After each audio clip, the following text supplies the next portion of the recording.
오늘 우리가 함께 살필 말씀은 참으로 너무나 익숙한 말씀이죠. 그런데 이 익숙함으로 인하여서 때로 우리가 잊고 사는 많은 그러한 하나님의 은혜와 사랑에 대해서 함께 살펴보고자 합니다. 우리가 일상의 삶을 살아가면서 하나님의 은혜를 잊어버릴 때가 참 많습니다. 그러다가 우리는 어느 날 무언가 커다란 어려움의 사건들을 만나고 그런 환경을 접하게 될 때 비로소 우리는 우리가 날마다의 삶 가운데 하나님의 은혜 속에 살아왔구나. 그 은혜로 말미암아 사실은 날마다 우리가 수많은 것들을 누리고 있었구나라는 것을 알게 될 것입니다.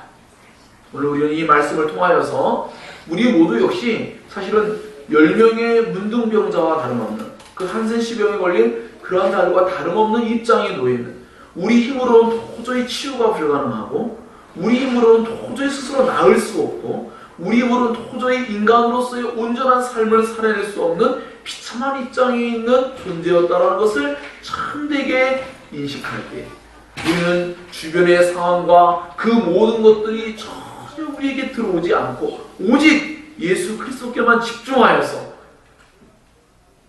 예수를 구원자로 진정으로 믿고 예수만이 나를 치유할 수 있음을 믿고 그 예수님을 향하여 간절한 고백을 하면서 나를 구원해 주시기를 열망하는 그 마음이 우리 안에 얼마나 소중한 것인가를 함께 깨달을 수 있기를 원합니다. 그리고 하나님은 언제나 자신의 택자들을 구원할 때에 그 마음의 소원을 주시고 그 열망을 주십니다. 이 세상이 어떤 자기 자신이었든지 그 무엇을 통해다든지 우리에게 애통함을 주시고 정의와 공의를 향한 갈망을 주시고 우리 마음의 깊은 곳으로부터 하나님이 이루실 나라를 바라보며 하나님께서 우리 같은 이 죄인들을 구원하여 주시는 은혜를 간절히 갈망하는 마음을 필연적으로 주십니다. 오늘 예수님께서 10명의 문둥병자를 만나서 그들을 구원하시는 이 사건 속에서 하나님께서 자신의 백성들을 구원하시는 방식을 오늘 우리에게 알려주고 계십니다. 그리고 예수께로 다시 돌아와서 그 예수님으로 말미암아 참된 구원의 그 확언, 하나님께서 참으로도 구원받은 백성이다라는 그 분명한 말씀을 주시고 그에게 평강을 주시는 그런 내용으로 이제 마무리가 됩니다. 그래서 우리가 함께 이 말씀을 살피면서 우리 자신이 주님께로 올 때도 우리가 스스로 할 수 없었고 하나님께서 우리 안에 무언가 이 갈망을 주는 거죠. 하다못해 우리가 현재 삶을 살아갈 때에 정말 살아가는 삶이 너무나 고통스럽고 괴롭고 정말 죽고 싶은 심정 가운데 있을 때에 그곳에서 하나님은 그러한 인간의 가장 처절한 비참함과 괴로움의 그 간절한 부르짖음을 하나님 잊게 하시고 그리고 하나님은 자신을 나타내시며 치유하시는 그 일을 행하심으로써 우리 자신이 아니라 하나님에 의해서 구원받음을 분명케 하셔서 오로지 하나님께만 참된 영광을 돌릴 수 있도록 인도하시는 것을 우리로 알게 하십니다. 그래서 우리로 하여금 우리의 평생의 삶을 살아갈 때에 오직 하나님의 영광을 위한 삶을 살아갈 때에 그 어떠한 희생과 대가를 치른다 할지라도 전혀 아까울 수 없음을 우리에게 알게 하시는 은혜가 주어지는 것이죠. 그렇기 때문에 오늘 우리는 이 말씀들을 통하여서 우리에게 날마다 주어지는 은혜에 대해서 한번 생각을 해보고 또는 하나님께서 자신이 선택한 백성들에게 그 간절한 열망을 주시면서 그 구원자로서의 예수님이 그들을 만나주신것 같이 우리와 같이 복음 전하는 사람들, 예배를 통하여 말씀을 통하여 성령께서 그 심령 안에서 만나주심으로 말미암아 우리를 구원하시는 그 일을 살펴보겠습니다. 그리고 그 구원받은 자들은 언제나 하나님께로 돌아와서 그 하나님의 영광을 위한 삶을 사는 것을 기뻐하는 그러한 새로운 존재가 되었음을 함께 살펴보며 예수님의 마지막 말씀으로서 내 믿음이 너를 구원하였다라는 그 말씀을 통하여서 그 예수께로 말미암은 참된 구원의 기쁨과 그 평강을 누리는 그런 은혜가 우리에게 있기를 원하는 것입니다. 오늘 말씀해 보니까 10명의 문둥병자들이 있는데 그들이 주님께로 나오는 장면들이죠. 그들이 나왔는데 모두가 다 나왔어요. 그러나 모두가 다 주님께로 돌아온 것은 아닙니다. 우린 이것을 좀 더 잘 생각해 보아야 합니다. 이 세상 속에 하나님이 많은 사람들에게 이렇게 일반적인 은혜를 베풀 수 있다는 거죠. 그러나 어떠한 사람들은 주님께로 돌아오지만 어떠한 사람들은 주님께로 돌아오지 않습니다. 그들은 가정으로 돌아가고 사회로 돌아갑니다. 그들은 하나님을 잊었습니다. 그들은 그러한 은혜를 주신 하나님을 잊어버리고 그러한 은혜를 주신 하나님께로 돌아와서 마땅히 감사의 표를 해야 하며 주님께 온전한 영광을 돌려드려야 함에도 불구하고 그것을 하지 않는 그런 모습을 보면서 예수께서 아니 10명이 낫지 않았느냐, 왜 9명이 왔고 이 1명만 왔느냐 라고 하시는 말씀 속에서 모든 사람이 똑같이 다 그런 동일한 입장에 있지 않다라는 것을 우리가 알게 되는 것이죠. 오늘 말씀 속에서 보니까 이 10명의 문둥병자들이 예수께서 하신 말씀을 믿고 이 믿음 속에는요 실제로 육체가 치유되어지는 믿음도 있다라는 거죠. 그들이 믿었습니다. 주님의 말씀을 믿었기 때문에 그들이 가는 중에 치유가 되었습니다. 만약에 의심했다면 그들은 결코 치유가 되지 않았을 것입니다. 그들이 제사장 앞에 몸을 보일 때 낫지 않은 모습이라면 어떻게 되겠습니까? 그러므로 그들은 주님께서 제사장에게 너희의 몸을 보이라고 할 때에 그들은 마음에 분명한 믿음을 가지고 있었기에 적어도 자신의 병을 치유할 자로서의 예수님을 믿었던 것이죠. 그래서 그들은 모두가 10명 모두가 치유를 얻게 되었습니다. 모두가 다 깨끗이 나았습니다. 어떤 사람은 낫고 어떤 사람은 낫지 않는 일이 아니라 주님의 그 말씀을 믿음으로 받아들일 때 그들은 모두가 치유가 되었던 것이죠. 우리 이렇게 지금 이 이야기를 사실은 좀 건조하게 듣는 편입니다. 왜냐하면 우리는 아무도 지금 당장 죽을 병에 걸리지 않은 상태에 놓여 있죠. 그러나 여러분이 만약에 어떠한 질병에 걸렸다면 여러분 아마 이 말씀을 다르게 대하게 될 것입니다.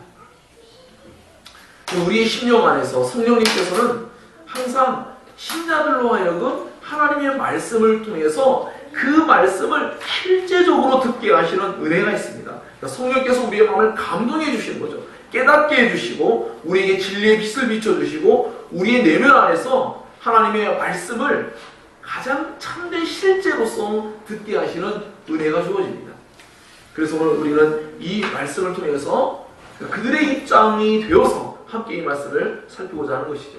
물론 공교롭게도 지난 주간에 우리는 사실은 우리 김지수 성님 때문에 우리 교회 공동체가 떠들썩했습니다. 그랬는데 또 많은 사랑과 은혜를 서로 확인하고 행복해 할 수 있습니다. 사랑이라는 건 언제나 겉으로 보여질 때에 사람들이 확인할 수 있겠죠. 하나님 우리를 사랑한다고 하면서 예수를 이 땅에 보내주지 않았더라면 우리는 하나님의 사랑을 글로서밖에 알지 못했다라고 말할 수도 있을 거예요. 그러나 우리는 예수님을 통해서 하나님의 실체이신 예수님이 이 땅에 오셔서 우리를 구원하실 때 십자가의 대신 죽음을 통하여 그 사랑을, 우리를 얼마나 사랑하신지를 나타내 보여줬죠. 우리는 이것을 평생에 주님 오시는 그때까지, 아니 영원토록 알아도 다 알지 못할 내용이에요. 어떻게 그 전능하신 하나님께서 우리 같은 마땅히 죽어야 되고 심판을 받을 입장에 있는 비참한 자들에서 대신 죽을 수 있을까? 이것은 심지어 제가 과거에 말씀드린 것 같이 찰스 프레이라는 목사님은 그렇게 말했습니다. 천사들조차 예수님이 인간에 대해서 간다는 이야기를 들으며 나아가서 십자가에 대신 죽는다는 이야기를 들을 때 그들도 놀라 자빠질 일이었다는 거죠. 도대체 하나님이 왜 그렇게 하셔야만 했을까? 그것은 답이 하나밖에 없습니다. 하나님께서 우리에게 알려준 건 단 하나밖에 없습니다. 사랑이라는 겁니다. 사랑이라는 건데 그것을 우리가 어떻게 인식하느냐, 어떻게 이것을 감각하느냐에 따라서 우리는 한없이 기뻐할 수도 있고 우리는 그것을 그저 하나의 사건으로서 우리는 그렇게 대할 수도 있습니다. 어젠가요 뉴스를 보니까 한 학생의 세월호에서 한 학생의 뼈가 이제 나와서 신원이 확인됐습니다. 그 뼈를 대하는 부모의 마음이 또 어떻겠습니까? 우리 역시도 가슴이 미어지는데 그 부모의 마음이야 어떻겠습니까? 그러나 세월호에 대해서 반대, 잘못된 감정을 가진 사람들은 또 전혀 다른 감정을 가질 수도 있습니다. 예수님에 대해서 십자가를 대할 때 전혀 다른 감정을 가진 사람들이 있고, 어떠한 사람들은 그 역사 속에 있는 실제적인 사건을 인정하는 정도까지는 갈 수 있지만 자신의 딸이 유골로서 돌아올 때에 그 부모의 마음처럼 나의 사랑하는 주님이 십자가에 나를 구하기 위해서 대신 죽으셨다는 것을 감각할 수 있는 그런 진정한 가족애적인 하나님과의 참된 가족으로서의 사랑을 참되게 느끼는 자들은 정하다는 것입니다. 한없이 행복한 오열을 할 수밖에 없겠죠.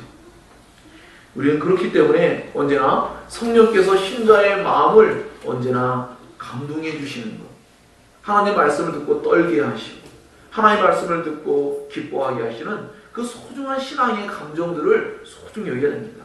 그 감정들이 없을 때 우리는 매우 위험한 바리새적인 그 바리새인들이 가지고 있는 잘못된 그런 방식에 빠질 수도 있기 때문입니다. 이 10명의 문둥병자, 사실 저 자신도 그런 입장에 서 있지 못했기 때문에 다 알 길은 없습니다. 사실은 그것 때문에 어제 저는 우리 사모님하고 우리 박신혜 자매와 같이 식사를 할 때 참 민망했어요. 왜냐하면 저한테 그러더라고요. 우리 신혜 자매는 목사님 건강하셔서 아픈 사람 입장을 모르실 거예요 라고 하는데 참 물론 저 자신도 때로는 진짜로 아플 때도 있고 그럴 때가 있지만 평상시에는 대체적으로 건강하기 때문에 잘 모른다는 거죠. 무슨 말이냐면 일상의 삶 가운데에 잠을 자는 것, 음식을 먹는 것 하나하나가 매우 조심스럽고 매우 정말 관리를 잘하지 않으면 금방이라도 다운되어지고 힘이 없고 수많은 여러 가지 연약함과 우울함에 빠질 수 있는 입장에 선다라는 것은 정말 엄청난 일이라는 거예요. 정말 심지어 약을 복용해야 될 만큼 그 입장에 가보지 않고는 아픈 사람의 입장을 이해하기는 정말 어려울 것이라는 것을 이야기할 때에 충분히 내용적으로 공감할 수 있겠다라고 생각이 되었습니다. 왜냐하면 저는 사실 누우면 거의 5분 안에 잠이 들거든요. 근데 저희 사모님은 어제 병원에 가서 검사를 받을 때에도 거의 밤을 꼬박 새우고 잠을 못 잤어요. 아침 새벽녘에 겨우 잠이 들어서 힘들게 잠을 조금 자고 병원에 가서 이제 검사를 받고 있는데 또 온갖 생각을 다 했다고 하더라고요. 밤새 자기 자신에 대해서 돌아보면서 그런데 그러한 시간들이 결코 소란만 떠는 시간들이 아니라 분명히 하나님께서 의미 있는 시간들을 우리에게 주셨다는 걸 우리 피차가 우리 경험하게 될 것입니다. 그런 것은 결코 하나님의 주권과 섭리 안에서 작은 일이 아닙니다. 그것을 통해서 우리는 서로에 대한 사랑뿐 아니라 각자 자신을 돌아보고 가족을 돌아보며 또 우리에게 주어진 것들이 얼마나 소중한 것들인지를 생각해 볼 수 있는 그러한 시간들이었지 않나 생각합니다. 그래서 오늘 저는 본의 아니게 저의 어떤 부주의함도 있었지만 사실은 말씀을 제가 마가복음을 전할 수 있었지만 제 마음의 중심에 예수님의 십자가를 대할 때 제 마음의 준비가 안 됐더라고요. 그래서 전하는 것이 싫었습니다. 제가 사실 제 마음에 그냥 내용은 전할 수 있지만 제 마음이 뜨거워지지 않고 제 마음이 그것 때문에 뭔가 좀 결핍되어 있는 어떤 마음의 정서가 있어서 제가 이것을 이렇게 쉽게 전할 수는 없겠다라는 마음으로 제가 그것을 미루고 오늘 본문을 이제 선택을 했습니다. 마침 또 질병과 연관된 문제인데 이 말씀을 대하면서 제가 사실 우리 사모님 때문이 아니라 제가 일주일 내내 이런 고민을 하고 생각하며 기도했던 내용과 일치된 그런 내용이라서 제가 함께 나누고자 했던 것입니다. 자, 여하튼 이들의 10명의 문둥병자의 입장을 살펴볼 때 그들은 수많은 날들을 눈물과 분노와 절망과 인생의 기쁨을 누리지 못하는 인간으로서 태어난 것을 스스로 저주할 만큼 그들은 너무나 고통 가운데 있었을 것이라 저는 생각합니다. 가족들이 너무나 보고 싶고 사랑하는 아이들을 안아주고 싶지만 이제는 그러한 것들을 생각도 할 수 없는 그런 처지가 된 것이죠. 그들은 따로 경계에서만 살아야 했습니다. 그들은 어쩌면 욥처럼 눈물로 양식을 삼았을 수도 있습니다. 욥기 3장 24절에 보니까 나는 먹기 전에 탄식하며 나의 앓는 소리는 물이 쏟아진 것만 같구나. 정말 밤에 잠을 이룰 수 없을 정도로 몸이 아픈 사람들은 이 말씀을 공감할 겁니다. 정말 밤에 잠을 자고 싶은데 잠을 자지 못하고 고통 가운데 있는 모습. 욥기 6장 4절에서 5절은 또 이와 같이 기록하고 있습니다. 내가 누울 때면 나의 언제나 일어날고 언제나 밤이 갈고 새벽까지 이리 뒤척 저리 뒤척하는구나.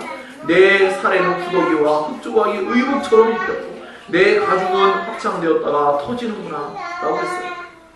얼마나 고통스럽고 괴로운 마음이었는지.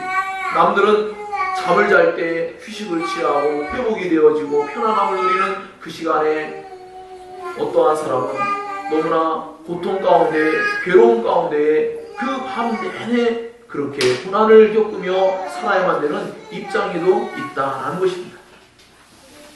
정말로 처절한 것이죠. 인간의 마음 깊은 곳에서 신음소리가 들려올 수밖에 없는 입장이죠. 욥은 참으로 고통 중에 있습니다. 이 고통을 알 자가 아무도 없을 것만 같은 그런 입장에 놓인 것이죠. 예전에는 그렇게 편안하게 잠을 잘 수 있었는데 이제는 밤이 무서운 그러한 입장에 놓인 것입니다. 차라리 밤이 없었더라면 얼마나 좋았을까 싶을 정도로 그는 너무나 괴로운 입장에 놓여 있었을 것입니다. 자, 이러한 욥의 입장을 이 무등병자들은 아마 충분히 이해했을 것이라고 생각합니다. 그들은 욥기를 읽으며 아마 위로를 받지 않았을까 생각을 해보기도 합니다.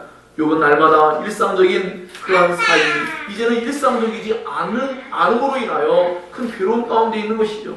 과거에 살았던 날들이 너무나 엄청난 하나님의 은혜 중에 살았다는 걸 알게 됩니다. 욥은 처음 태어날 때부터 문둥병에 걸린 게 아니기 때문입니다. 문둥병이 아니라 그런 악창과 수많은 그 고통스러운 질병에 있지 않았습니다. 누가 마음 먹고 불구자가 되겠다고 교통사고를 내겠습니까? 누가 마음 먹고 오늘 갑자기 불치병에 걸리겠다고 마음 먹는 사람이 누가 있겠습니까?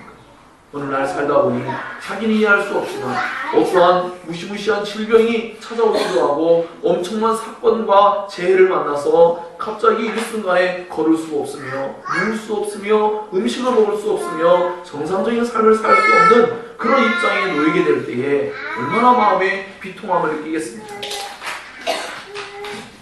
우리 얼마 전에 우리 소망이하고 함께 이야기를 하다가 우리 소망이가 그러더라고요. 정말 자기는 그러한 입장이 된다면 자기는 무슨 것만 같다고 죽을 것만 같대요. 그러한 엄청난 장애를 가진 사람들을 함께 이야기를 나눴어요. 하나님의 은혜가 얼마나 크냐라는 것을 이야기해 주었죠. 정말 그런 마음이 드는 거죠. 정말 죽고 싶은 마음이 드는 게 맞아요. 하지만 그들이 살아갈 이유를 깨달았을 때 그들은 이제 살게 되는 것이죠. 그래서 오늘 우리는 이러한 말씀들을 통해서 다시금 일상 속에 주어진 하나님의 은혜가 얼마나 크고 놀라운 것인지에 대해서 우리는 함께 생각해보고자 하는 것입니다. 이 문둥병자 가운데도 어쩌면 태어날 때부터 그런 사람도 있겠지만 그러지 않은 사람도 있을 거예요. 어떤 사람은 가난한 사람이었을 수도 있지만 어떤 사람은 부자일 수도 있어요. 이제는 더 이상 그 돈을 가지고 물질을 가지고 세상에서 마음껏 누릴 수 없는 입장에 놓일 수도 있습니다. 건강했던 사람이 그전에 과거에 마음껏 수많은 오락과 수많은 여러 가지 취미에 여러 가지 막 재미있는 것들을 누리다가 이제는 그럴 수 없는 입장에 놓일 수도 있을 것입니다. 그들은 저마다 모두가 다 마음 한켠에 정상적으로 살아가는 사람들을 바라보며 얼마나 마음에 소원을 가지며 얼마나 마음에 한편으로는 절망을 얼마나 많이 경험하며 살아왔겠습니까? 그들은 그러한 고통 가운데에서 있을지라도 그들은 이제 하나의 놀라운 소식을 이제 접하게 되는 것이죠. 바로 예수님이 오신다는 것입니다. 놀라운 이적을 행하시는 그 예수님이 오신다는 그 이야기를 들을 때 그들은 한 마음으로 그들은 예수님께로 나아가게 되었습니다. 자, 이렇게 우리는 이 문둥병자들의 입장을 잠깐 좀 살펴보았는데요. 그들이 이런 입장에 놓였을 때에 정말 그 입장, 그 소리가 다 이해할 수는 없지만 우리는 그러한 것들을 좀 더 생각해 본다면 그것을 영적으로 생각해 볼 때 단순히 질병만의 문제가 아니라 하나님 없는 사람의 삶이라는 것은요, 사실은 지옥입니다. 일시적인 잠깐의 세상의 즐거움들이 주어질 수 있지만 그것은 또 다른 허기증을 일으킵니다. 진정으로 참된 행복을 경험할 수 없었기 때문에 오는 허기증이죠. 아니 어쩌면 그 허기증을 느끼지 못한다고 한다면 그는 정말로 하나님께 버림받은 자가 분명합니다. 하나님은 자신의 택자들에게 언제나 허기증을 주죠. 영적인 목마름과 메마름을 주셔가지고 하나님으로 말미암은 진정한 허기를, 진정한 그 해가를 얻고자 하는 그 마음을 주시기 때문입니다. 하나님 없이 행복하게 살고 있다면, 하나님과 함께하는 삶 없이 자신의 힘으로 행복을 누리며 무언가를 마음껏 살고 있다면 그것은 정말로 불행한 일인 것입니다. 불행한 일인 것이죠.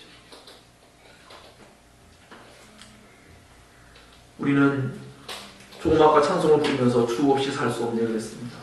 우린 그 찬양의 진정한 의미를 생각해 보면서 우리의 마음에 소원을 주시고 우리의 영에 깊은 간구를 드시는 그 하나님께서 반드시 패자들의 마음속에 자신에 대한 비참함을 깨닫게 하시고 오직 하나님께서만이 이 문제를 해결해 줄 수 있음을 절박하게 알게 하시는 은혜가 우리에게 주어져야 합니다. 우리의 눈이 하나님의 은혜 속에 뜨여지지 않는다면 우리 겉으로 봤을 때 아이들이 건강하고 잘 크고 있고 재능이 발휘되고 있고 남편이 잘 돈을 벌고 있고 우리가 삶을 살아갈 때 사람들 앞에서 나름대로의 존중을 받고 있기도 하고 잘 되어가는 것 같지만 우리가 하나님의 은혜와 하나님과 온전히 함께하는 참된 삶을 살지 않고 있음은 결코 행복할 수 없음 우리가 참되게 인지할 수 있는 은혜가 주어지지 않는다면 우리는 일상의 삶 가운데 하나님께로 향한 감사와 영광 돌림이 있을 수가 없는 것이죠. 늘 주어졌으니까 주어진 것을 가지고 살아갈 뿐입니다. 그러나 하나님의 은혜를 참되게 깨닫는다면 그때부터는 다른 삶을 살게 될 것입니다. 아마 우리 믿음 소망 사랑이 같이 공부하는 학생들도 그래요. 만약에 커다란 질병을 가지고 있어요. 어떤 생각이 들을까요? 공부하는 것, 그것이 지금은 매우 어떤 면에서는 그렇게 즐겁지 않고 그렇게 행복하지 않은 시간들인 것처럼 이 괴로움의 시간이 빨리 지나갔으면 좋겠다는 생각할지 모르지만 어떠한 사람들은 배우고 싶어서 열망을 갖지만 배울 수 없는 입장에 놓인 사람들은 또 엄청나게 괴로운 가운데 있습니다. 그래서 이게 꼭 맞는지는 모르겠지만 생각해 볼 때 과거에 저가 중고등학교 다닐 때 친구들 중에 좀 잘못된 길로 빠진 친구들 사실 학교 다니고 싶어요. 공부하고 싶어요. 학교에 언저리에 있어요. 학교가 싫지만 공부하기 싫긴 하지만 그 친구들과 학교 생활을 하고 싶은 마음이 왜 없겠습니까? 또 어떤 사람들은 정말 공부를 해야 되는데 너무나 형편이 안 돼서 공부를 못한 사람도 있었어요. 그런 입장에 처하지 않고는 지금 공부하는 것과 살아가는 모든 것이 그렇게 소중한 일을 잘 알지 못하게 되죠. 그래서 우리는 이럴 때 무엇을 떠올리게 되면 옛날에 과거에 체험 삶의 현장인가? 그런 프로들이 있었어요. 프로그램에서 이런 게 있어서 어떠한 어려운 환경 가운데로 접하게 되면 비로소 그게 얼마나 소중한지를 아는 거죠. 그래서 교회 안에는 다행히 그런 것을 체험할 수 있는 부분들이 있는데 그것이 뭐냐면 선교지에 가는 거죠. 우리보다 훨씬 열악한 입장에 있는 선교지에 갔을 때에 우리가 날마다 먹는 그 물이 얼마나 소중한지 날마다 먹는 음식들이 얼마나 소중하고 우리가 날마다 쓰고 있는 수많은 것들이 우리가 누리고 있는 수많은 것들이 얼마나 엄청난 것들이었는지를 비로소 깨닫게 되죠. 그리고 소망 없이 살아가고 있는 아이들 정말 어린 나이에 일찍 여러 가지 수많은 어른들의 잘못된 모습 속에서 인신매매를 당하거나 마약에 또는 부모에 의해서 성매매를 강요당하지 않나 학대를 당하고 수많은 일을 바라볼 때에 우리의 날마다 일상의 삶이 결코 타성이 젖을 수 없는 정말 소중한 사람들이 사실은 주어져 있음을 알게 될 겁니다. 그리고 오늘 부모님의 말씀과 좀 더 직접적인 연관을 맺는다면 만약에 굳이 우리 믿음 소망 사나이가 만약에 교통사고를 당했어요. 어떻게? 그냥 길을 가고 있었는데 어느 날 어떤 사람이 졸음운전해서 뛰어들 수도 있고 다양합니다. 우리 어머님 말씀을 들어보면 어땠습니까? 어떤 사람들이 서로 모여가지고 재밌게 놀러 갔는데 갑자기 서로 닭싸움을 한 거예요. 그 다칠까봐 저 깊은 쪽으로 피했는데 신기하게 그쪽으로 와서 넘어져가지고 크게 다치신 적이 있어요. 근데 모르는 거예요. 내가 피하려고 했는데 그 피한 쪽으로 차가 오기도 해요.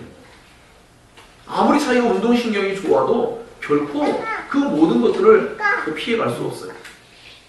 물론 우리는 하나님의 큰 틀로서 주권 안에서 하나님께서 우리에게 주시는 은혜들이라는 것을 사실은 결국은 알게 될 겁니다. 하지만 적어도 그 현실적이며 또 현재적인 관점에서는 정말 엄청난 일이 벌어졌죠. 그리고 그 순간 갑자기 장애를 갖을 수도 있고 엄청난 질병을 겪으며 우리는 살아갈 수도 있어요.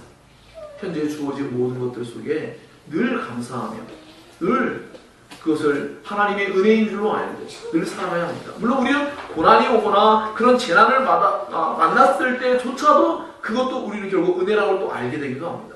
왜냐하면 이것을 우리가 합리화하려고 하는 게 아니라 하나님은 정말로 우리 자신보다 우리를 더 사랑하십니다. 아까 초두에 말씀드린 것처럼 하나님이 우리를 사랑하시다는 절대적인 전제는 예수님이 이 땅에 인간으로서 대신 죽음을 통해서 확연하게 보여주셨어요. 그럴 필요가 전혀 없었습니다. 다른 방식으로 할 수 있었어요. 하지만 하나님이 우리들을 사랑한다는 것을 보여줄 수 있는 단 하나의 모습이 있다면 하나님이 우리 대신 사람이 되어서 직접 죽어준 것 외에는 우리 이 죄로 말미암아 악해져 있는 인간이 절대로 그것을 받아들일 수 없게 된다는 것을 주님이 너무나 잘 알고 계십니다. 그렇기 때문에 하나님께서 로마서 8장에 있는 말씀대로 따진다면 자기 아들을 아깝게 여기지 아니하고 다 내어주신 하나님께서 무엇인들 너희들에게 아깝게 여기겠느냐, 너희들의 그 어떤 은사와 그 어떤 좋은 것들로 왜 함께하지 않겠느냐라고 말씀하셨죠. 그렇기 때문에 우리에게 하나님이 주권자로서 온 세상을 통치하고 다스린다는 것을 분명히 믿고 있다면 우리에게 주어지는 모든 것들은 사실 우리에게 필요하고 우리에게 유익이 되기 때문에 주신 거죠. 욥에게도 그런 고통과 어려움들이 있었지만, 그런 힘겨운 날들이 있었지만, 정말 귀와 짝으로 자기의 살을 긁어내릴 만큼 고통스러운 날들을 많이 보냈지만 하나님 나중에 그 욥을 자신의 의를 깨뜨리시고 그를 회복시키는 놀라운 은혜를 주십니다. 인간이 가지고 있는 자기의 의라는 게 얼마나 무서운 것인지를 철저하게 그 귀와 짝으로 자기의 살을 긁어내야 할 만큼 그 인간의 자기의 의를 긁어내야만 되는 그러한 사건이 벌어진 거예요. 그리고 결국은 오직 나는 죄인이고 저는 회개합니다 하면서 하나님의 은혜를 비로소 고백하게 될 때에 하나님 그를 치유하시고 그에게 놀라운 복을 주신 것을 우리는 보게 됩니다.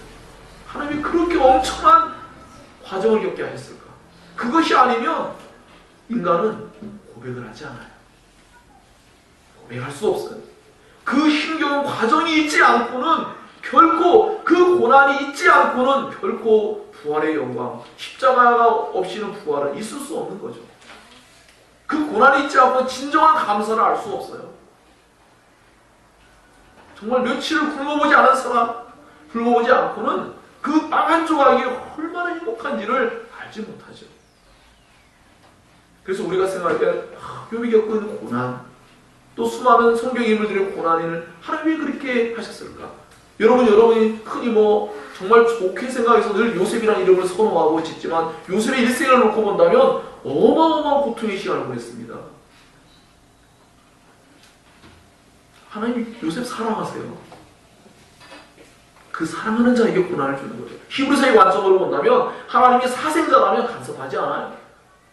하나님이 자기 아들을 징계하시는 이유는 그를 사랑하기 때문입니다. 왜? 그것 때문에 하나님이 진정으로 원하시는 아름다운 모습으로 형상으로 회복되어야 하기 때문에 그러한 고통의 기간을 우리에게 주시는 것이죠. 그럼 어떠한 사람들은 그 고통 가운데서 하나님께로 온전히 돌아오는 자들이 있는가 하면 그렇지 못한 자들이 있다는 것을 10명의 문둥병자 가운데서 단 한 명 유대인이 아니라 사마리아 사람이 돌아온 것을 보여줌으로써 하나님은 유대인들의 감정을 사실 자극하고 있어요. 하나님께 돌아오는 하나님의 백성들, 하나님의 자녀들은 혈통적인 게 아니라 모두가 다 믿음으로 말미암아 하나님의 공정하고 정당한 그러한 구원의 백성들이 되는 것이죠. 자, 그렇기 때문에 우리 오늘 이 말씀을 대하면서 참으로 우리가 그 입장에 처하지 않았기 때문에 알지 못하는 그러한 것들에 대해서 생각해 보면서 여러분의 자신의 마음들이 정말 이런 입장에 놓여 있다면, 여러분 가족 가운데 누가 정말 지금 당장 엄청난 질병 중에 있다면 이 질병을 치유하시는 예수의 이 말씀이 오늘 여러분에게 결코 그렇게 쉽게 지나칠 수 있는 말씀으로 들려오지 않을 것이라는 겁니다. 이와 같이 이 말씀뿐만 아니라 성경에 게시된 모든 말씀들은 그렇게 신자들에게 성령께서 감동해 주셔서 그 말씀들을 동질화해서 동일하게 느끼게 하셔서 감각하게 하셔서 그 말씀들을 통하여 우리 자신에게 하나님께서 베푸신 은혜와 사랑을 깨닫게 하시는 것입니다. 그래서 때로는 우리가 현재의 삶 가운데 때로는 불평할 만큼 왜 하필은 납니까? 라고 하는 그런 고백이 있을 수도 있잖아요. 그러나 내가 정말 주님의 택자이기 때문에 주님이 사랑하는 자이기 때문에 나에게 그런 고난도 있음을 기억해야 합니다. 물론 베드로 사도는 그렇게 전하기도 했습니다. 우리가 하나님 앞에 죄를 지으면서 당하는 고난, 그것은 올바르지 않다. 그러나 우리가 스스로의 죄가 아니라 하나님께서 우리를 예수 믿음으로 말미암아 복음 전함을 말미암아 그리스도의 이유 때문에 겪게 될 수많은 고난과 어려움들이 있다면 하나님은 거기에 합당한 분명히 상을 줄 것을 약속하고 있다라면서 그 고난의 자취를 따라오므로 예수께서 그 본을 보이셨다는 것을 말씀하기도 했습니다. 자, 그렇기 때문에 저는 오늘 우리가 함께 이 말씀을 대할 때 마음가짐이 얼마나 중요하냐에 대해서 여러분과 함께 지금 나누고 있습니다. 욥기 9절 가운데 한 구절 좀 더 인용해 보겠습니다. 아마 이 10명의 문둥병자가 이런 말씀을 읽으며 위로받을 수도 있겠습니다. 사단이 이에 여호와 앞에서 물러가서 욥을 쳐서 그 발바닥에서 정수리까지 악창이 나게 한지라. 욥이 제 가운데 앉아서 기와 족을 가다가 몸을 긁고 있더니 했지만 나중에 그 본문으로 다 읽을 때 어땠습니까? 그분에 가서 하나님으로 말하면 그가 전혀 새로운 존재가 되어지고 치유가 되어지고 놀라운 복을 다 회복되어지고 그 이상의 것들을 받게 될 때에 그들도 이것을 꿈을 꿀 거예요. 언젠가 하나님이 이 욥에게 이러한 은혜 베푸신 것처럼 우리에게도 이러한 은혜 주실 수 있다는 것을 그들은 기대하며 그들은 메시아를 기다릴 수 있었을 것입니다. 언제쯤 우리는 이렇게 메시아 구원자가 와서 우리에게 이 놀라운 은혜를 나타내 줄까? 아마 그들은 갈망하고 있었을 거라 생각합니다. 그렇기 때문에 예수께서 오셨을 때 그들은 함께 모여서 그 예수께 한 목소리로 자신들의 병이 낫기를 큰절히 열망하며 주변 사람들을 전혀 의식하지 아니하고 큰 소리로 그들 오직 예수님 한 분만이 자신들을 향하고 들을 수 있기를 원하는 마음으로 온 마음을 기울여서 주님께 외칠 수가 있었던 것입니다. 아마도 그들은 과거에 많은 절망을 경험할 수 있었을 거예요. 왜냐하면 병 낫기를 그렇게 간구했고 기다렸지만 그러지 못한 채 죽어갔던 사람들도 그들은 보았을 수 있었을 것입니다. 하지만 그들은 그 마음 안에 하나님을 향한 믿음을 잃지 않고 그들은 계속해서 하나님의 은혜를 갈망하고 있었다라고 생각이 됩니다. 그렇기 때문에 그들은 적어도 예수께서 그들에게 말씀할 때 그 말씀을 믿고 그들은 치유를 받을 수 있었기 때문입니다. 예수님은 너무나 놀라운 일을 이제 행하시게 됩니다. 그들이 와서 예수께로 나왔습니다. 예수님도 그들을 만나러 사실은 가신 것이죠. 하나님께서 이 땅에 오신 것 같이 언제나 하나님은 결코 세상 속에서 우연과 같이 벌어지는 사건들이 있지만 사실은 알고 주님이 그 길을 가신 것이고 그곳을 가서 그들을 만나러 가신 것이라는 것을 우리는 놓치지 말아야 됩니다. 오늘 하나님 우리의 이 말씀을 오늘 우리에게 주신 것은 이 말씀을 통해서 우리를 치유하기를 원하시고 우리를 새롭게 하기를 원하시고 우리에게 감사와 은혜를 깨닫게 하시며 구원의 기쁨과 은혜를 우리에게 가져다 주시기 위한 하나님의 계획이라는 것을 생각해 보게 됩니다. 또한 하나님은 치유할 수 있는 능력자이십니다. 그것이 질병이었던 육체적인 질병이었던 영적인 질병이든지 간에 사람의 마음 안에 그 간절한 소원과 갈망을 하나님이 주실 수 있는 분이라는 걸 알게 하시는 거죠. 드디어 기회가 왔습니다. 위대한 기적을 일으키는 예수라는 선지자가 자신들의 사는 지옥으로 오신다는 소식을 듣고 이들은 모두가 한 마음으로 달려갔습니다. 그들은 마음의 소원을 간절히 가지고 가서 그들이 열망하였던 그 말을 그들은 쏟아내야만 했던 것이죠. 그들은 예수님께 간절히 외쳤습니다. 예수님, 자기들을 고쳐줄 것을 믿고 그들은 소리를 높여 예수 선생님이 우리를 불쌍히 여겨주십시오. 긍휼히 여겨주십시오 하면서 그들은 간절한 마음으로 외치게 되었던 것입니다. 그들은 의심하지 않았습니다. 그들은 주님이 치유해 줄 것을 그들은 간절히 열망하면서 그들은 주님께 그렇게 외쳤습니다. 정말 나을 것이라는 소망이 없을 만한 날들을 날마다 보냈습니다. 오늘 특별한 날이 될까? 그러지 않았습니다. 그렇지만 그들은 절망이 많은 날들을 지나고 그 밤을 보냈지만 이제 그 예수님으로 말미암아 그 모든 문제가 해결될 것이라는 갈망을 가지고 주님께 나아갔던 것이죠. 주님께서 그들에게 제사에게 너희의 몸을 부이라 할 때 열매의 묻는 변화가 나왔습니다. 과거에 나만 장군이 7번이나 물속에 들어가서 담가야 할 만큼 그 위대한 엘리사 선지자가 이야기할 때 그런 사건과 달리 예수는 말 한마디에 그들이 치유가 일어나는 놀라운 일이 벌어졌던 것입니다. 그런데 문제가 있습니다. 우리가 함께 살펴본 바와 같이 이 10명의 묻는 여자 가운데에 9명은 나왔지만 9명은 주님께로 돌아오지 않았지만 1명만 주님께 돌아온 사건이 오늘 우리가 다루고자 하는 내용의 아주 중요한 내용이기 때문입니다. 그 9명의 병을 한세스병을 알았던 사람들은 치유가 되는 걸 경험하고 그 제사장에게 예물을 드리고 율법의 예대로 하여서 그들은 정상적으로 사회로 돌아가고 가정으로 돌아갔습니다. 그들 잊어버린 게 있죠. 그들은 그러한 놀라운 일을 일으키신 그 예수께로 나온 것을 잃어버렸습니다. 물론 어쩌면 그들은 가정으로 돌아갔다가 나중에 예수님이 어떤 사역을 하실 때 돌아올 수 있었을 거라 생각합니다. 하지만 중요한 것은 성경에 그들이 오지 않았다는 것을 분명히 명시하고 있다는 것입니다. 그들이 마땅히 돌아와야 되는데 돌아오지 않았다는 거예요. 주님이 10명의 9명은 나머지 9명 어디 갔냐라는 거죠. 그들이 마땅히 와야 되는데 오지 않았음을 예수께서 말씀하신 거예요. 그들이 왜 오지 않았는지 그 이유를 우리가 다 알 수는 없습니다. 사실. 그렇지만 분명히 오지 않으면 결코 좋은 것이 아니었다라는 것만큼은 분명합니다. 온 사람에게 예수께서 놀라운 은혜를 그에게 베푸셨기 때문입니다.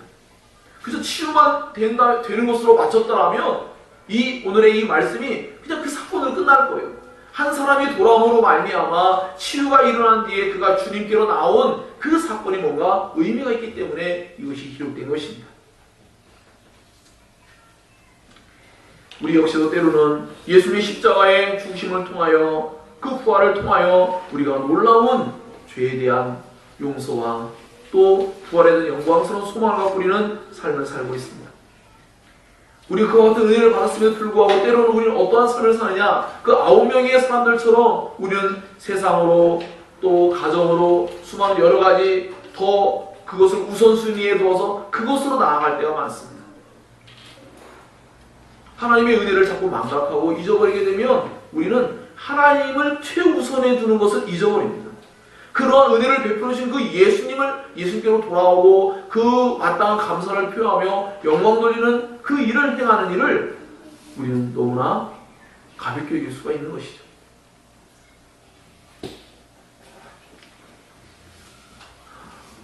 또 한 예를 한번 들어보겠습니다.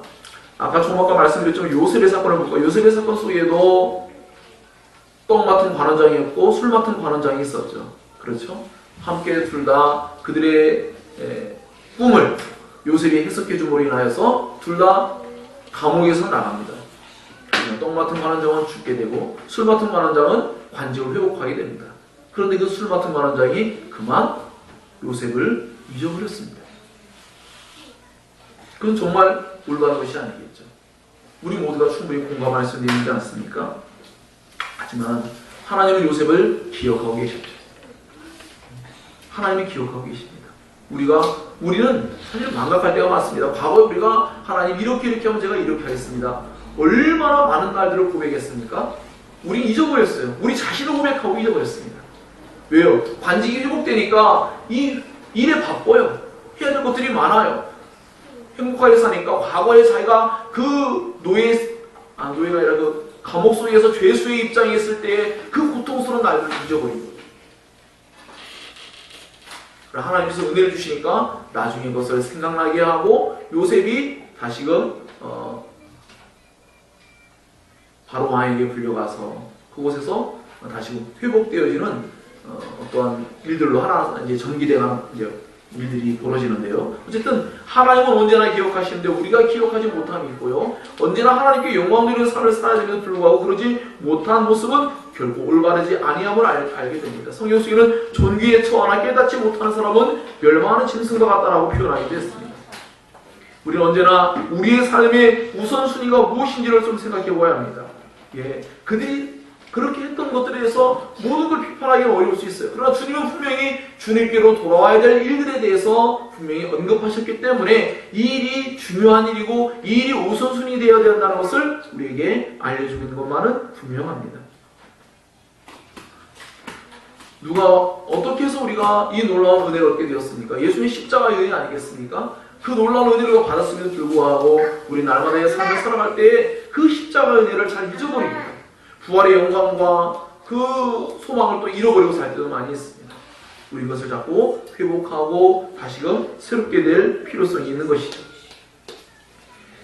아담의 범죄로 말미암아 인간은 사실 영적인 의미에서 문둥병자와 다름이 없습니다. 모두가 스스로는 자기 자신이 참된 인간으로서 회복될 수 없는 입장에 놓여 있는 것입니다. 날마다의 삶이 사실은 고통스럽죠. 매일 인간으로서 살고는 있지만 인간으로서의 진정하고 아름답고 행복한 삶을 온전히 살지 못하는 입장에 놓인 것이 인간이 처한 모든 실제적인 모습입니다.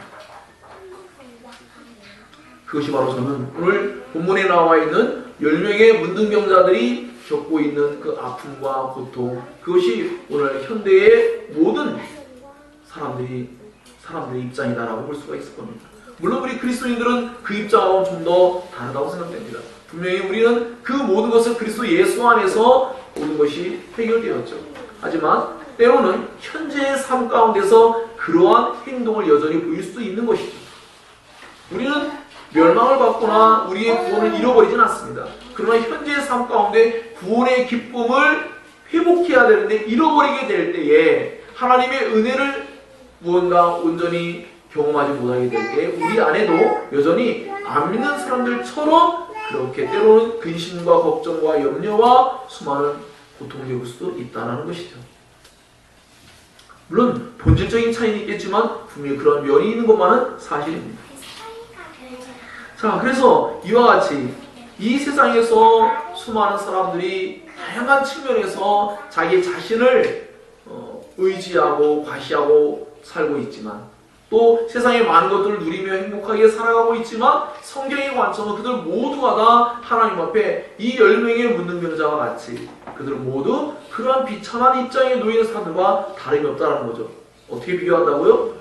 아담이 하나님 앞에 범죄하기 이전의 사람과 비교하면 오늘날 우리들 모두가 그런 입장에 놓여 있을 수 있다는 것입니다. 겪지 말아야 될 고통과 슬픔과 아픔과 괴로움과 죽음에 대한 두려움과 수많은 사건과 재해에 대한 그러한 불안감, 이 모든 것들이 그전에는 있지 않았기 때문입니다.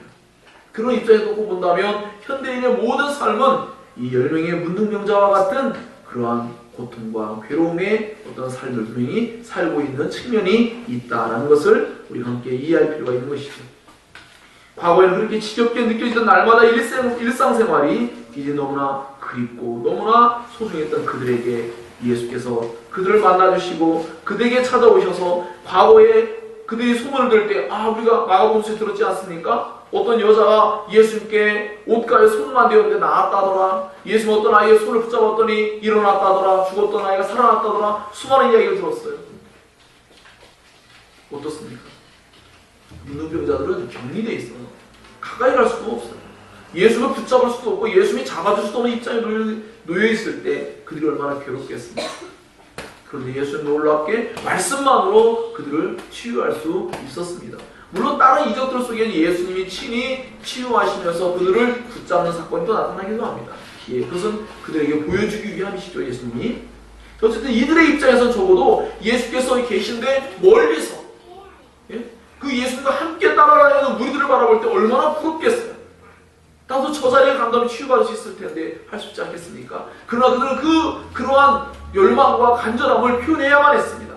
비록 멀리 떨어져 있지만 그 주님께서 진정한 선지자고 진정한 구원자가 된다면 자신들을 치유할 수 있을 것이라고 믿고 그들은 한 목소리로 모두가 외쳤습니다.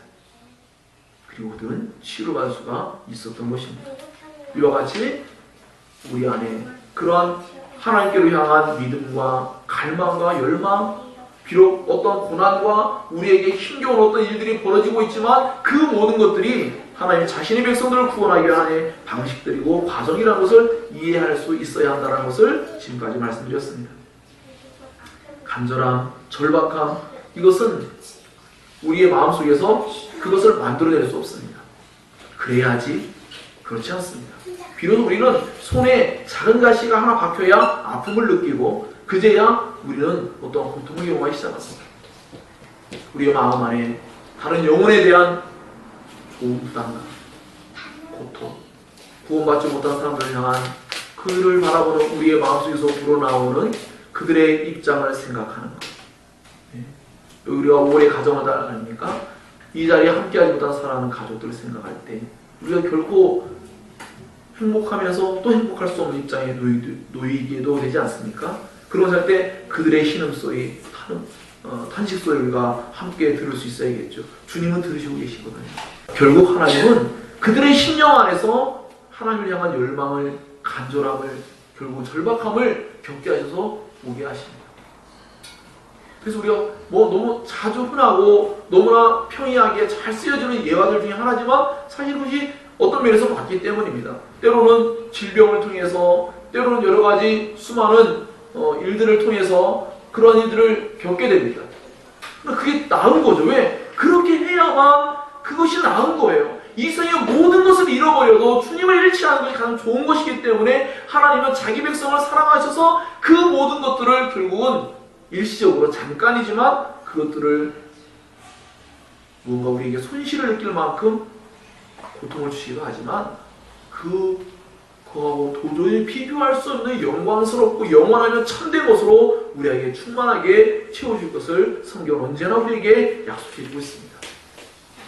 그러므로 우리는 우리의 사랑하는 가족들이 때로는 정말 이 표현이 정말 저희 개인적인 입장이긴 하지만 다 맞다고 생각되지 않긴 하지만 아파서라도 돌아와야 되고 무언가가 잘못돼서라도 고난이 주어져서 돌아오는 게 나은 것이지 그렇지 않고 무조건 잘 되기만 한다면 결코 좋은 것만은 아니라는 것이죠.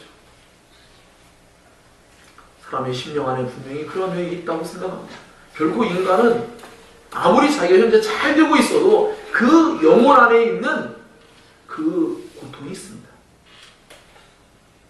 하나님께서 우리에게 형벌적으로 주신 거예요. 죽음에 대한 두려움을 아무도 서로 표현 안 하고 있지만 가질 수도 있고요. 왜? 이전에 회사 생활하다가 며칠 전에 누구와 어떤 장례식장에 갔다 왔더니 표현 안 했지만 속으로는 자신이 한번 장례를 생각할 수 있는 것이고 질병에 있는 사람을 만났을 때에 그런 느낌을 또 사고를 만났을 때 수많은 것들 중에서 하나님의 생각을 주시고 그 생각 속에서 일을 하시기 때문입니다. 그러면 우리는 기도해야 합니다. 하나님 그들의 생각 가운데에 정말 하나님께 돌아올 수 있는 자신의 비참함을 자신의 그 유한성과 연약함을 정말로 깨닫게 해주시고 그것을 해결할 수 있는 유일한 일은 하나님 외에는 없음을 참되게 깨닫기 위해서 그들로 하여금 밤에 잠이 이룰 수 없는 그 불안감과 고통이 때로는 그 고통의 밤이 필요함을 우리는 기도해야 합니다. 그리고 주님께 나와서 참된 평강과 기쁨과 안정된 삶을 살아갈 수 있는 그 새 삶을 위해서 그 과정이 주어져야 한다는 것을 우리 인식하며 함께 기도할 수 있어야 하는 것이죠.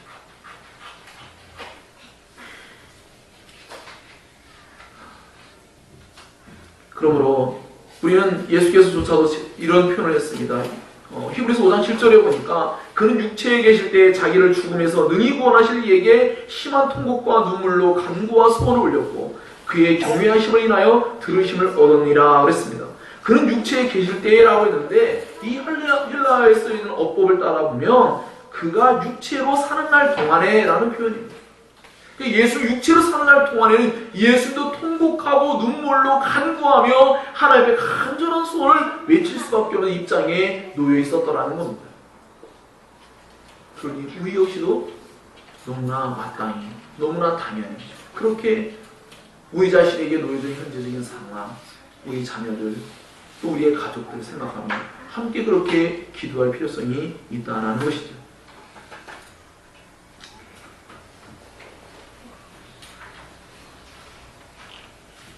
사랑하는 여러분, 그렇기 때문에 우리는 어떤 면에서는 성경에서 우리에게 알려주고 있는 중대한 진리의 국면은 어떠한 고난과 위기 가운데도 난망하지 말자라는 것이죠.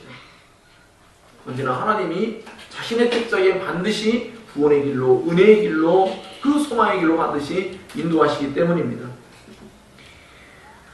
그 고난은 때로는 훈련되어진 과정이고 때로는 용광로와 같이 불순물을 제거해야 될 그러한 과정이기 때문에 사실 큰 아픔과 고통을 동반하는 것은 사실입니다. 그러나 그 아픔과 고통이 영원한 고통과는 비교할 수 없고 영원한 하나님의 심판과는 비교할 수 없기에 일시적으로 겪게 될 그 고난 속에서 도리어 하나님께로 돌아오는 일이 얼마나 복된 일인가에 대해서 또한 우리가 함께 생각해 볼 수 있기를 바랍니다. 자, 이제 그렇다면 이제 오늘 우리가 다루고 있는 내용 속에서 예수께서 말씀하신 대로 10명의 문둥병자들은 문둥병자가 모두가 나았지만 9명은 돌아오지 않고 1명만 돌아왔을 때에 예수께서 그 말씀을 하시면서 그들 모두가 돌아온 것이 올바른 것이었다는 것을 우리에게 알려주며 그 한 사람이 돌아왔는데 그 한 사람이 바로 유대인이 아니라 사마리아인이라는 것을 우리에게 알려주고 있어요. 이 말씀을, 예수님의 이 말씀을 듣고 있는, 이 상황을 접하고 있는 유대인들의 입장에서는 정말 기가 차고 계시죠. 왜냐하면 자기들은 하나님의 자녀고 사마리아 사람들은 정말 지옥의 불쏘시개와 같은 존재들인데 그 사마리아 사람은 예수께로 말미암아 인정을 받고 구원을 받는 일을 지금 선포해주고 있는데 나머지 사람은 오지 않았다. 그 나머지 사람들 대다수가 유대인이라고 충분히 추측할 수 있죠. 이 사마리아 사람 하나냐? 라고 할 때 나머지 사람들이 뒤섞인 게 아니라 대체적으로 다 유대인이라는 것을 우리에게 알려주는 단서가 되기 때문입니다. 하나님의 자녀들인데 그들은 정작 하나님 온전한 영광을 돌릴 수 있는 하나님의 사역자였던 하나님께서 보내신 구원자였던 예수께로 돌아오지 않았습니다. 그들은 육신의 질병만을 치유받았다고 볼 수도 있습니다. 주님은 이 사마리아 사람에게 너의 믿음이 너를 낫게 하였고 구원받게 한 일에 그것이 도구가 되었다는 것을 말씀해 주심으로 말미암아 그에게 구원의 어떤 선언을 해주신 것이고 또 그에게 참된 평강을 우리로 인도했어요. 그렇다고 사마리아 사람은 자기가 내 믿음이 나를 구원했구나, 내가 나를 구원한 거야 그러겠습니까? 정신 나간 거겠죠. 결코 자기가 아니라는 것을 그는 누구보다 잘 알고 있어요. 그래서 그렇기 때문에 여기에 쓰여진 믿음이라는 것이었고 그 사람 스스로에게 생성된 믿음이 아니고 하나님 믿음을 도구로 삼여 너를 구원했다는 것을 알려주는 그러한 말씀이다라는 것을 알 수가 있을 것입니다. 네. 시간이 많이 지나고 있어서 제가 사실 좀 더 전해야 되는데, 자, 어쨌든 중요한 것은 무엇이냐면 이 사마리아 사람이 예수께로 돌아와서 예수 발 앞에 그는 엎드리고 온전히 자신을 구원하신 하나님께 영광을 돌리며 그는 예수께로 말미암아 그 구원받은 백성으로서의 그 놀라운 예수님의 선언을 듣게 될 때에 그의 마음이 얼마나 행복하고 기쁘겠습니까? 그 9명은 결코 경험할 수 없는 일이겠죠. 그 9명은 결코 누릴 수 없는 그런 예수님의 입으로부터 나온 복된 말씀입니다. 여러분, 앞에서 예수님이 세상에게 너의 몸을 보이라 하는 그 말씀과 예수께서 너의 믿음이 너를 구원했다 이 말씀과 과연 그 두 말씀에 차이가 있습니까? 없어요. 그 두 말씀은 다 복된 말씀들입니다. 예. 물론 제가 지금 말씀드린 건 앞에 하였던 그 말씀으로 인한 사람 다 구원받다는 의미가 아니라 뒤에 나와 있는 이 말씀을 그들은 듣지 못했는데 앞에 있는 말씀이 만약에 절반밖에 듣지 못했다면 나머지 절반을 듣지 못했다. 굳이 표현 안 하면 그렇다는 것이죠.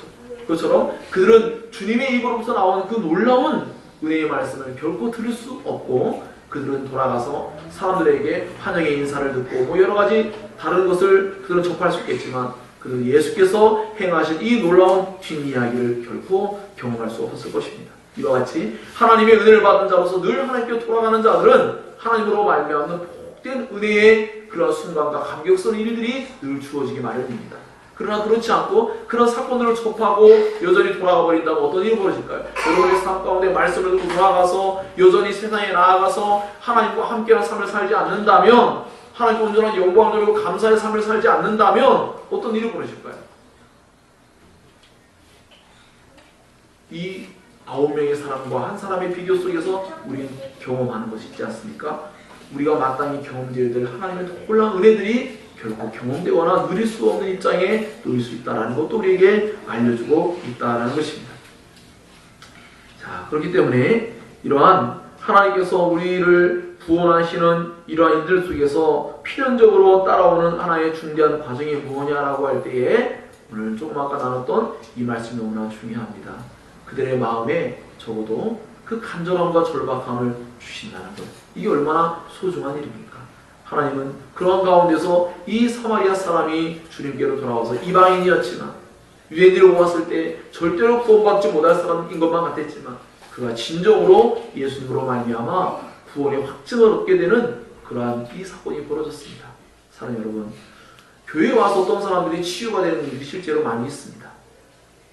정말로 그가 진정한 하나님께서 구원하시는 택자라면 그는 하나님께 돌아와서 마땅한 영광을 돌리고 그 하나님의 그 놀라운 은혜를 찬양하며 기뻐하는 그러한 일을 그는 우선적으로 수행하게 될 것입니다. 왜 이렇게 말을 합니다. 정말 참되게 구원 얻는 자들은 언제나 하나님을 예배하는 자리로 나온다는 것. 하나님께 온전한 영광 돌리는 삶을 삶 가운데 살기를 기뻐한다는 것입니다. 사랑하는 여러분, 우리가 하나님의 말씀을 들었습니다. 이 말씀을 듣고 우리가 마땅히 이제 하나님께 영광 돌리는 그 삶을 살아내는 일이 남겨져 있습니다. 그 일은 결국 우리 혼자서만 할 수 있는 일은 아니겠죠.